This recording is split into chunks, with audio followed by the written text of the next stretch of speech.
महाराष्ट्र सार्वजनिक विश्वस्त व्यवस्था अधिनियम 1950च्या कायद्यानुसार देवस्थानाच्या जमिनींची मालकी त्या देवतेकडे असते। मात्र प्रस्तावित कायद्याच्या कलम 3 आणि 4 नुसार ही सर्व रद्द करून त्या जमिनी वहिवाटदार किंवा पुजाऱ्यांच्या नावे मालक म्हणून वर्ग करण्याचा प्रयत्न चालू आहे। यामुळे पिढ्यानपिढ्या मंदिरांच्या सेवेसाठी वापरल्या जाणाऱ्या जमिनींचे व्यापारीकरण होईल आणि भविष्यात ही मंदिरे परावलंबी होतील। या मागणीचे निवेदन जिल्हाधिकारी डॉक्टर विजय राठोड यांना देण्यात आले। त्यानंतर कागल, राधानगरी, हातकणंगले तालुक्यातील तहसीलदारांना निवेदन देण्यात आले। हिंदूंची पवित्र मंदिरं आणि या मंदिरांची जागा शासन ताब्यात घेण्याचा प्रयत्न करत आहे।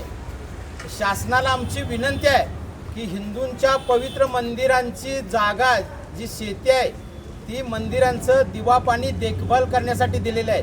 ही कोणत्याही परिस्थितीत ताब्यात घेऊ नये अशी आमची विनंती आहे। आणि जर त्यांना घेतली जमीन तर आम्ही सर्वजण हिंदुत्ववादी याच्या विरोधात लढा उभारून रस्त्यावर उतरून तीव्र आंदोलन करत। जर तुम्हाला घ्यायची ती चर्चची घ्या, वक्फची घ्या, हिंदूंचीच का? काय हिंदू या देशामध्ये 90% हिंदू राहतोय आणि मंदिरं आमची पवित्र आहेत। या मंदिरांची सुरक्षा करणे, मंदिरांच्या जमिनीची सुरक्षा करणे हे प्रत्येक हिंदूंचं कर्तव्य आहे। आणि जर तुम्ही मंदिराची जमीन घेण्याचा प्रयत्न केला तर आम्ही रस्त्यावर उतरून वाटेल ती किंमत मोजायला तयार आहे, पण आम्ही मंदिराची जमीन सरकारला घेऊ देणार नाही।